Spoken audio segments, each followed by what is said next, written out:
Oke, Bang Topan. Ya. Tentu perbincangan kita dari awal tadi sampai tadi juga banyak berbicara tentang pariwisata NTB juga. Tetapi saya ingin lebih mengetahui lebih dalam lagi. Ide gagasan Bang Topan ke depan tentang pariwisata NTB itu tidak hanya ketika di Covid ini. Seperti yang saya katakan, badai pasti berlalu setelah Covid ini.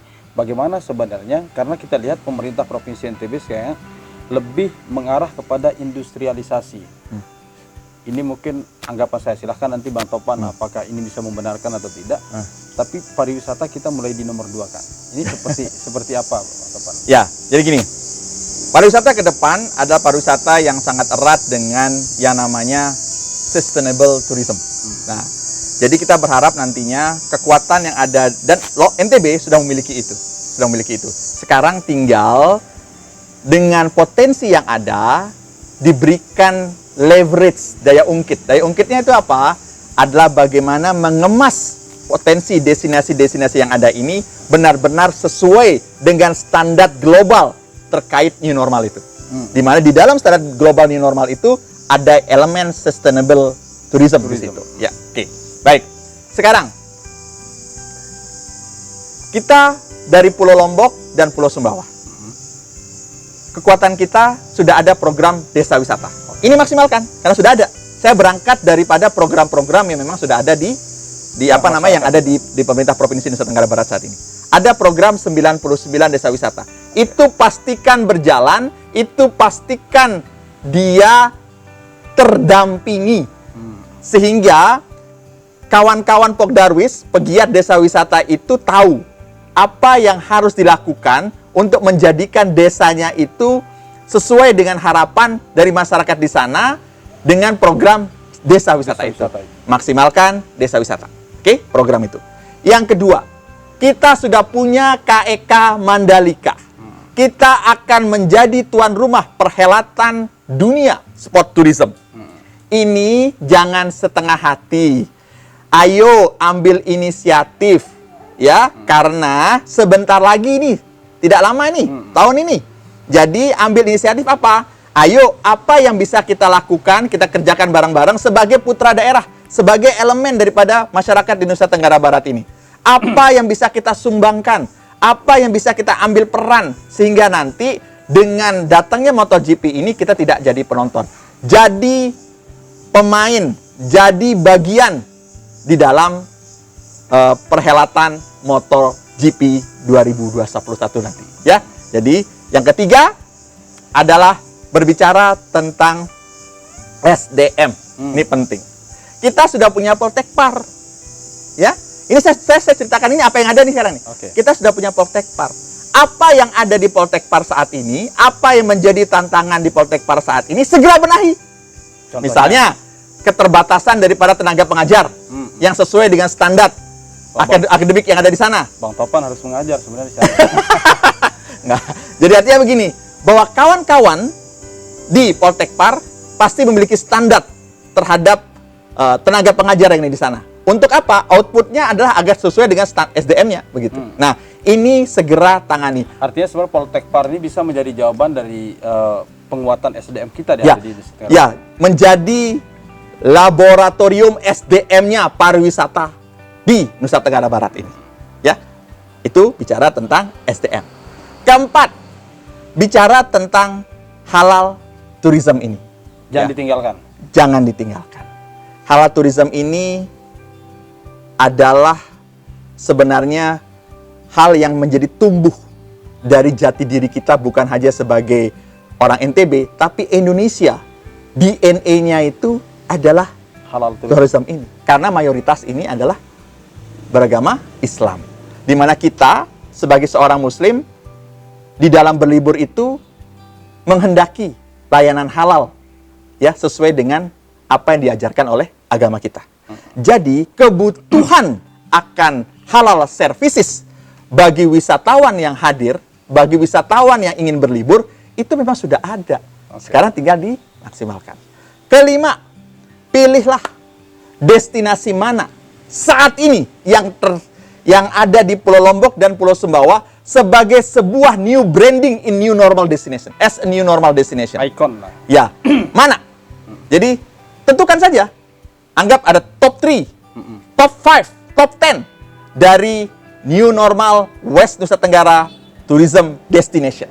Nah, 5 hal tadi, jika itu dilakukan, insya Allah Nusa Tenggara Barat pariwisatanya terus berkembang, terus semakin maju, dan insya Allah menjadi destinasi yang paling cepat pulih pariwisatanya. Karena sudah mendudukkan positioningnya sebagai destinasi yang bersih, destinasi yang sehat, destinasi yang mampu menghadirkan kenyamanan, kepercayaan bagi wisatawan ketika mereka berlibur ke Lombok dan Sumbawa.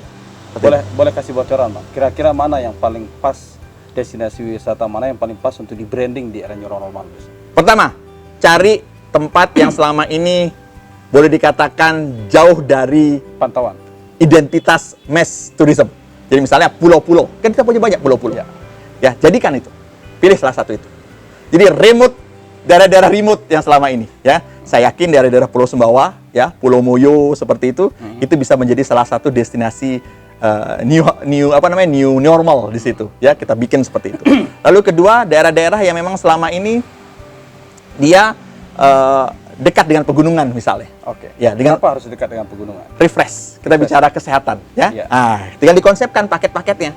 Paket-paket tentang wisata dengan tujuan untuk mencari refreshment, mencari kesegaran, yang mencari kesehatan, ya. Alam-alam yang dengan udara-udara yang bersih, ya. Dengan situasi yang alami begitu, itu bisa menjadi sesuatu yang tawaran terkait wisata di era new normal ini. Seperti itu kira-kira. Kira-kira itu bocoran ya, Ya, kita bocoran. kriteria yang Ya. memang harus di branding. Ya. Tapi yang paling menarik sebenarnya, Bang, ketika Abang bicara Poltekpar ini adalah menjadi salah satu jawaban dari lemahnya SDM kita di bidang pariwisata. Sampai sejauh ini bagaimana deteksi Bang Topan sendiri kaitan dengan, katakanlah mungkin ya ini kita sudah berada di penghujung tahun, Ya. sebentar lagi MotoGP. Ya. Dan bagaimana peran dari Poltekpar, kemudian pemerintah untuk kemudian menyiapkan sumber daya manusia kita, sehingga khawatirnya kita bahwa justru banyak tenaga-tenaga atau keterampilan yang dibutuhkan nanti justru kita tidak bisa melaksanakannya, sehingga yang menjadi tuan rumah bukan kita tetapi orang lain. Ya, itulah saya katakan bahwa kapasitas daripada Poltekpar harus ditingkatkan. Ya, di sini peran daripada kebijakan-kebijakan pemerintah, baik pemerintah pusat ataupun pemerintah daerah, untuk mendukung daripada kebijakan-kebijakan yang ada di Poltekpar ini. Ya, misalnya saja tenaga-tenaga beasiswa yang diberi, tenaga-tenaga pengajar yang berpotensi menjadi pengajar di Poltekpar bisa diberikan beasiswa terkait bagaimana agar jenjangnya sesuai dengan standar Poltekpar itu sendiri, begitu. Misalnya kita ini masih terbatas terkait master dari pariwisata misalnya. Nah, ini siapa putra-putra daerah yang memang memiliki potensi untuk menjadi master di bidang pariwisata, ya disekolahkan, diberikan beasiswa. Itu saya pikir menjadi sangat efektif. Master aja masih kurang, apalagi doktornya. Ya, apalagi doktornya, ya, itulah. Karena ini memang dibutuhkan dari sisi akademis. Meskipun saya yakin banyak kawan-kawan, banyak praktisi-praktisi yang pengalaman yang luar biasa. Ya kan, tidak ada masalah. Jadi artinya begini, bicara SDM harus ada yang dikatakan bahwa institusinya itu ada yang nama Poltekpar. Ada juga sekolah-sekolah swasta pariwisata yang ada di NTB ini. Tapi itu juga tidak cukup untuk untuk bisa menjawab tantangan SDM yang ada di NTB ini. Untuk GP itu diperkirakan ada 27.800 kebutuhan tenaga kerja. Oke. Dan itu masih jauh dari apa yang bisa disediakan oleh Poltekpar. Ya, data yang terakhir Poltekpar itu hanya mampu sekitar 5.000 sampai 6.000-an lah. Wih. Ya, jauh sekali. Berarti masih jauh sekali. Jauh sekali. Setahu saya ini. Jadi nanti menurut saya ini menjadi concern kita sama-sama, ya. 2021 mau tidak mau prediksi saya kita harus bisa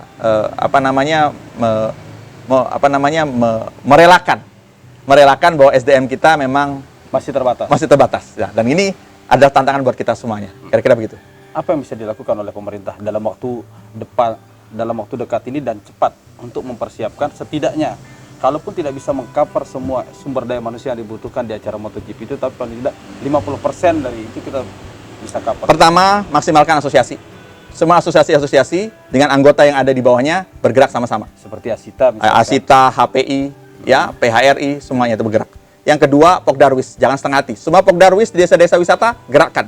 Yang mereka menjadi frontline Dan dari harus dilakukan pembinaan mulai dari sekarang. pembinaan dari sekarang, frontline. Sehingga apa? Mereka bisa tahu apa yang harus mereka lakukan. Mereka bisa tahu standar apa yang mereka juga harus lakukan terkait SDM ini. Ketiga adalah kita punya banyak pelajar dan mahasiswa. Ini kita bisa berdayakan juga. Jadi saya pikir kunci daripada keberhasilan pariwisata Nusa Tenggara Barat di masa depan adalah kebersamaan. Kebersamaan di dalam berpikir, bekerja, bahwa pariwisata ini bukan hanya untuk segelintir orang, tapi pariwisata ini merupakan bagian daripada bagaimana kita mensejahterakan provinsi ini. Oke.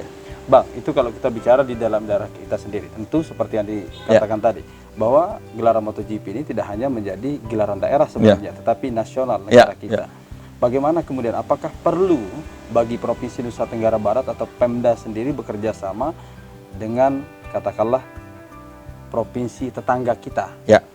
Karena seperti yang disampaikan tadi, dengan keterbatasan sumber daya manusia, keterbatasan jumlah tingkat hunian hotel yang kamar yang kita miliki, katakanlah seperti Bali, NTT misalnya.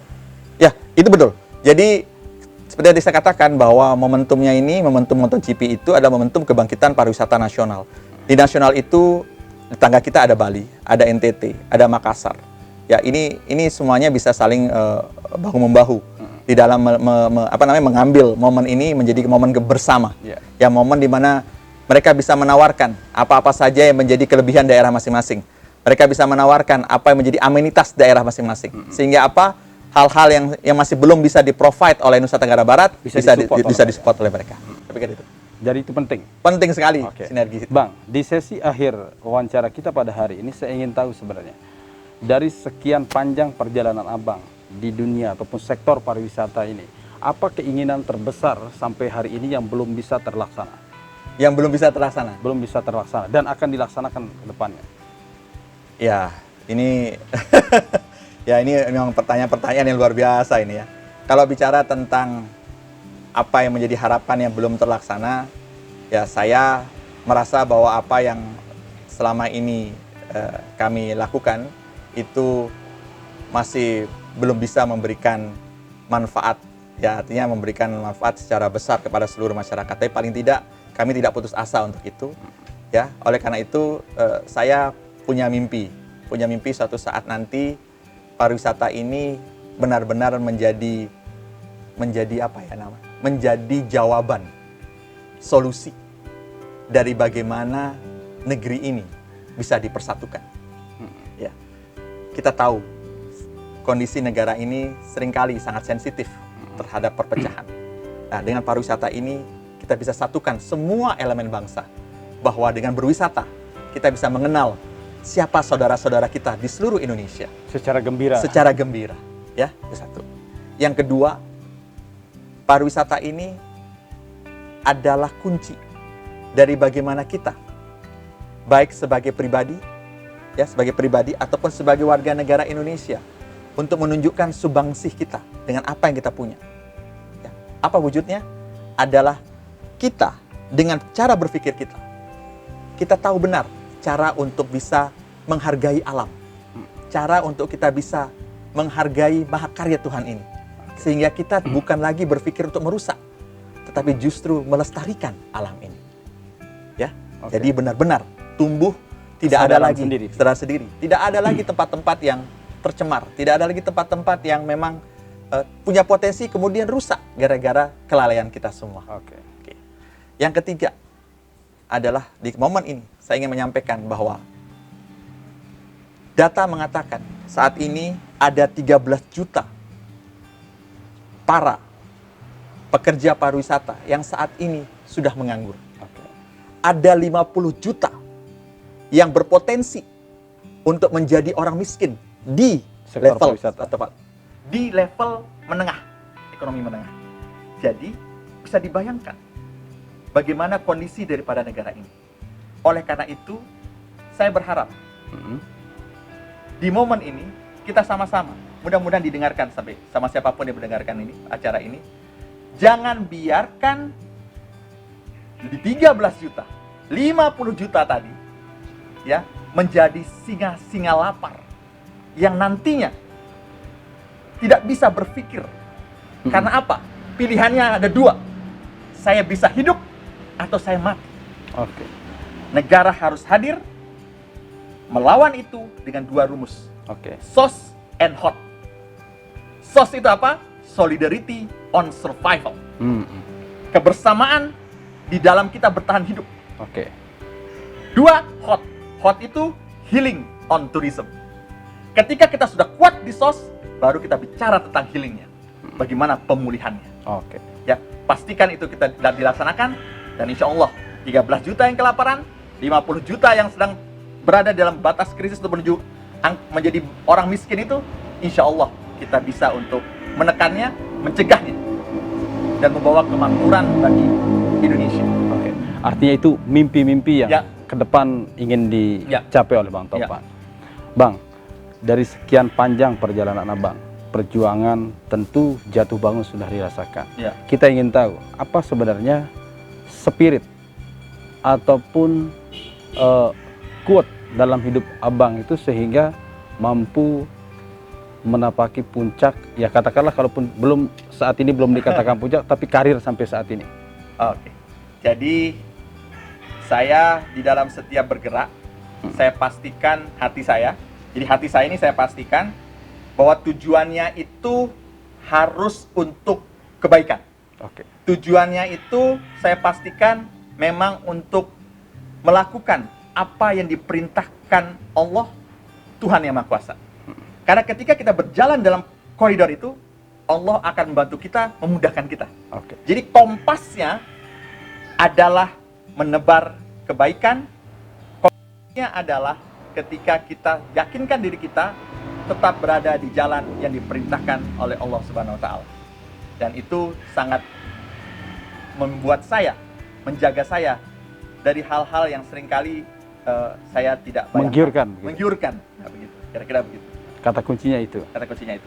Oke. Peran orang tua dalam kehidupan Abang Ya. seperti apa? Ya, itu saya akan katakan juga bahwa orang tua itu sangat penting, terutama ibu saya. Jadi saya tidak pernah membiasakan diri saya. Kalau ibu sudah bilang A, ya sudah, tidak usah didebat. Ketika ibu saya mengatakan A, meskipun mungkin logika kita sebagai seorang anak, di logika kita sebagai seorang yang memiliki pengalaman di dunia pendidikan, di dunia usaha, di dunia pariwisata begitu, di dunia pergaulan, jangan pernah debat dengan ibu. Sudah selesai. Kalau ibu kita bilang itu sudah, ikutin aja apa kata ibu. Jadi sudah selesai. Jadi saya berusaha di dalam setiap saya bertindak, saya selalu minta izin kepada ibu saya. Tapi ketika ibu saya tidak mengizinkan, meskipun itu menjadi keinginan saya yang paling besar, ya saya tidak akan lakukan. Tidak akan lakukan. Tidak akan lakukan. Itu sudah Artinya jelas. rentetan kegiatan Abang selama ini berarti sudah mendapatkan restu dari sudah. Ibu. Jadi setiap kali berjuang, saya pergi keluar daerah, saya bertemu orang, saya akan menjadi pembicara, atau saya mengambil keputusan, selalu minta izin dan doa daripada ibu saya. Oke. Itu mungkin yang tidak banyak orang tahu. Di sisi lain Bang Topan. Jadi saya kira itu yang menarik, tidak hanya kemudian perjalanan prestasi yang sudah diraih, tetapi di balik itu saya yakin setiap orang berprestasi itu adalah ada semacam prinsip yang teguh yang memang dipegang oleh orang itu masing-masing. Tapi saya tidak ingin kelupaan Bang, hadiah buku yang akan dikasih oleh Abang. Jadi protokol destinasi ini, saya minta agar Bang Topan juga menandatangani buku ini sebagai kado. Baik, ini buku ini spesial karena memang ini baru datang bukunya, ya baru datang dan sangat terbatas sekali. Mudah-mudahan buku ini bisa berguna buat di Afif dan kawan-kawan di TV9. Saya tulis ya, saya tulis. Ya. Bismillahirrahmanirrahim.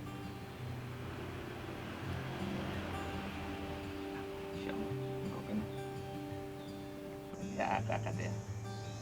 Iya. Oke. Ini spesial buat adik Afif. Bismillah, mudah-mudahan bisa berguna buat perjuangan kita dan mudah-mudahan ini memberikan manfaat buat kita semuanya ya. Oke, amin. Thank you Bang. Ini terima kasih. Jadi sudah diberikan buku ini, oleh-oleh yang saya kira ini oleh-oleh yang paling berharga.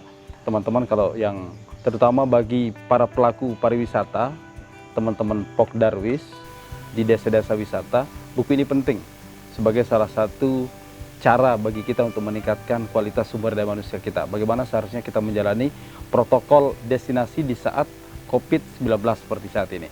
Untuk pemirsa, itu menjadi akhir dari perbincangan kita bersama Bang Taufan Rahmadi pada hari ini. Kita ketahui kita tidak hanya mengulik bagaimana ide-ide besar beliau tentang pariwisata, tetapi kita juga mengetahui bagaimana sebenarnya prinsip hidup dari Bang Taufan itu sendiri. Dan ini tentu bisa menjadi inspirasi bagi kaum muda ataupun khalayak secara luas. Kita sampai ketemu di spesial interview berikutnya. Thank you. Thank you. Sip, sip. Ya.